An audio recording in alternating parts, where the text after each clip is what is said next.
Y por su parte, Carolina Vescansa, de Podemos, cree que su partido es una fuerza imprescindible para un cambio que le plante cara a la corrupción y que aplique políticas para los ciudadanos. Sí, que explique qué es lo que quiere hacer. Si ustedes consiguen averiguarlo, estaremos encantados de recibir la noticia. Creo que es casi la paz de los cementerios. La paz de los cementerios es la democracia. Los debates en democracia dentro de las organizaciones democráticas se dan en abierto para que toda la gente tenga posibilidad de conocer cuáles son las propuestas y los proyectos.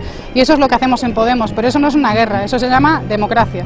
Se llama discutir, debatir, hacer propuestas y proyectos. Y ojo, insisto, hacer propuestas y proyectos y poner personas al frente. Si no hacemos propuestas y proyectos cuando queremos que la organización coja un camino u otro, entonces lo que estamos es no jugando limpio. Cuando alguien no está de acuerdo o cree que lo puede hacer mejor, lo que tiene que hacer es postularse y decirlo. Y esto lo digo no solamente en relación a Podemos, sino en relación a los partidos de nuestro país.